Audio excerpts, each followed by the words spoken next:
자, 7월 월간 연불리 오늘은 최창규 미래에셋 자산운용 ETF 컨설팅 본부 본부장님 그리고 이주연 815 머니톡 이사와 함께하겠습니다. 안녕하세요. 네, 안녕하세요. 네, 안녕하세요. 이렇게 염소한과 아이들 또 초청해 주셔서 너무 감사합니다.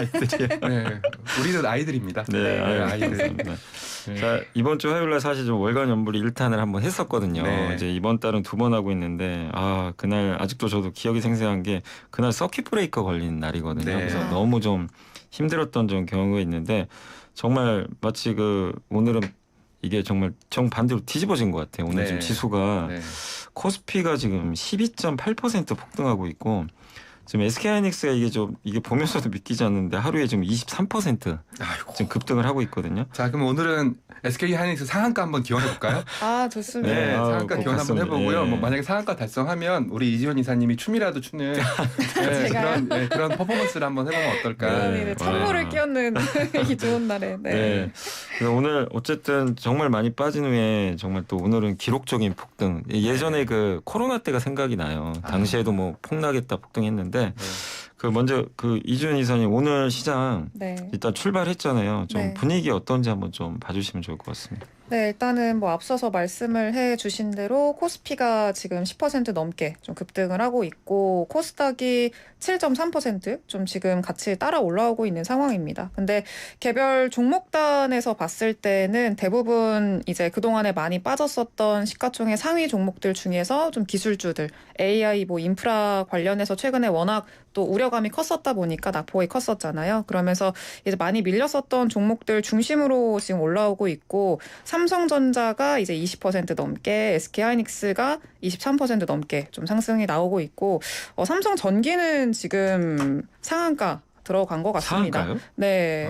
그래서 29.8% 지금 상한가 간 것 같고요. 그리고 SK 이터닉스도 뭐 17% 이런 식으로 지금은 대부분 좀 상승이 많이 나오고 있는 그런 상황입니다. 그리고 반도체 소부장 기업들도 상승률 상위에 좀 이름을 많이 올리고 있는 상황이고 거의 뭐 상한가 가려고 간당간당하게 좀 올라오고 있는 종목들이 꽤 있습니다. 네. 그래서 또 양호한 것 같고 근데 그 외로 좀 시장에서 그동안에 방어주 역할을 했었던 섹터들은 오늘은 조금 힘을 내지는 못하고 있는 상황인데 개인적으로는 오늘 살짝 좀 힘을 못 내고 있다라고 해서 뭐 실망할 필요는 없을 것 같고요. 지금은 좀 지수가 그동안 좀 너무 비이성적으로 많이 빠져 있는 상황이었잖아요. 그래서 정상화가 되는 과정에서 일단은 좀 큰형님들이 자리를 잡아주고 있는 그런 상황이다라고 보면 될 것 같습니다. 네, 어쨌든 오늘은 뭐 정말 기록적인 이제 폭등이 좀 나오고 있는데 역사에 남을 만한 날이죠.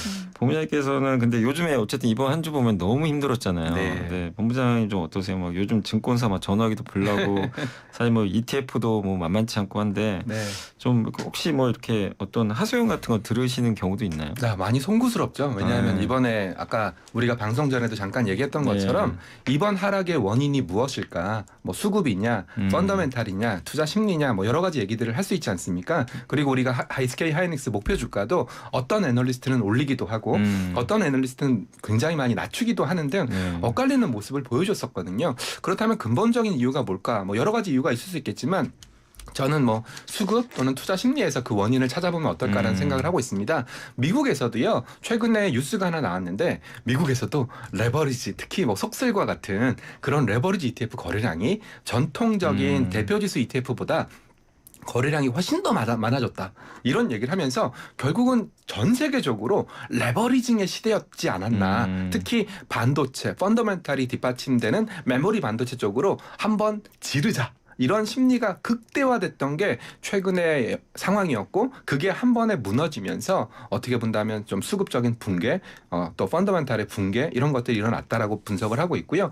결국은 어젯밤에 이런 레버리지 펀드 하나가 청산됐지 않습니까? 그런 것들이 좀 신호탄 역할을 하면서 오늘 반등을 뒷받침하지 않았나. 그리고 제가 송구스럽다고 말씀드린 이유는 저도 단일 종목 레버리지 상품을 만드는데 일조를 했었기 때문에 뭐 그런 부분에 있어서 저도 송구스럽다는 말씀을 드리고 있습니다. 네, 그러니까 이번 하락에 대해서 이제 많은 분들이 좀 대체적으로 얘기하는 게 좀 어떤 회사의 실적이나 이런 펀더멘탈보다는 좀 수급 얘기를 많이 하시는데 이제 잘 설명해 주신 대로 이제 레버리지가 많이 좀 붙어 있었던 것 같고 그게 이제 급격하게 내려오는 과정에 청산되니까 또 빠질 땐 또 매물이 부르는. 네. 그런 그리고 또 현상이 오늘도 나왔던 것 보시면은 뭐 올라갈 때도 또 화끈하게 올라가지 네, 않습니까? 맞아요. 솔직히 저는 좀 안정적으로 올라가고 좀 안정적으로 빠졌으면 좋겠다. 이런 생각을 갖고 있는 사람이거든요. 네. 그래서 오늘 너무 많이 오르는 것은 글쎄요. 저는 그냥 차근차근 좀 올라서 8월 달 월봉은 양봉이 좀 났으면 좋겠다. 네. 이런 생각을 하고 있습니다. 근데 그래도 뭐 7월 말에 어쨌든 좀 마무리가 좋을 것 네. 같아서 좀 다행이긴 한데. 저는 근데 예. 그렇게 생각해요. 이게 천천히 오르면 당연히 좋겠습니다만 이렇게 좀 많이 빠졌잖아요. 네. 하루에 막 10% 이상 급락했던 날들이 네. 워낙 많았다 보니까 그거를 많이 봤으면 이제 10% 이상씩 오르는 날도 우리가 또 많이 봐야 되지 않나 이런 생각을 하고 있어서 네 조금 저도 많이 동의합니다. 올랐으면 좋겠다. 갈 때는 네. 화끈하게 가야 됩니다. 지금 너무 많이 빠져서 네. 여기서 조금 오르면 안 돼요. 일단 근데 반등할 때는. 근데 저는 또 이런 장을 맞닥뜨릴 때마다 네. 오후장이 걱정돼요. 또 네. 금요일이지 않습니까? 어제 제가 지점 세미나를 갔었는데 또 센터장님이 그런 말씀 하시더라고요. 또 트럼프 이 녀석이 또 주말에 또 무슨 또 쌍욕을 섞어가면서 무슨 또 폭탄 발언 할지 몰라. 그리고 또 어찌됐건 미국에서 장기 금리가 계속 오르고 있지 않습니까? 이런 걸 봤을 때는 금요일이니까 좀 약간 어떻게 잘 좀 마무리했으면 좋겠다라는 네. 기원도 담고 있습니다. 네. 그리고 아까 이제 굉장히 뭐 본부장님께서 중요한 말씀해 주신 게 사실 오늘 저도 이제 뉴스 보고 깜짝 놀랐던 게 이 레오폴드라는 분 네. 아시죠? 이제 그분이 오픈 AI에 네, 출신이죠. 있었다가 정말 천재라고 불리는데 사실 2년 전인가 이제 헤지펀드 하나 만들어서 그게 아마 수익률이 2000% 넘은 걸로 알고 있어요. 맞아요. 엄청난 돈을. 사실 이제 하이닉스 투자도 했다고 하고 맞아요. AI 인프라 기업에 대한 이제 예상을 먼저 하고 좋은 성과를 냈는데 이름이 이제 시츄에이셔널 어웨어니스라는 이제 미국 헤지펀드인데 네. 이게 어제 청산됐다는 얘기가 있더라고요. 그래서 뭐 시타델에서 인수했다고 하는데 아마 여기서 마진콜 증거금을 이제 투자은행들이 요청을 한 것 같아요. 근데 여기서 레버리지를 뭐 4배 정도 사용했다고 하는데 그러니까 AI 인프라 기업들 뭐 하이닉스라든가 AI 수혜받는 기업들을 매수를 하고 거기 반대편에 있는 이제 피해주라고 보통 하죠. 소프트웨어 기업들. 여기 공매도를 했던 것 같아요. 네. 근데 이제 최근 한 달 동안 이 두 개가 반대로 가버렸죠. 반도체 그렇죠. 폭락. 그렇죠. 공매도 쳤던 거는 소프트웨어는 올라버리니까. 올랐죠. 네. 근데 이제 공매도는 그 손실이 무제한이거든요. 그쵸. 그래서 아마 그런 부분들이 겹쳐가지고 마진콜이 좀 있었던 것 같고. 근데 그거를 그래도 좀 시타델이 받아서 만약에 그거 안 받아서 또 강제 청산 한 번 더 나왔으면 그럼 한 번 더 빠졌겠죠. 그럼 진짜 더 끔찍한 일이 좀 발생했을 것 같은데 좀 본부장님 좀 어떻게 보세요?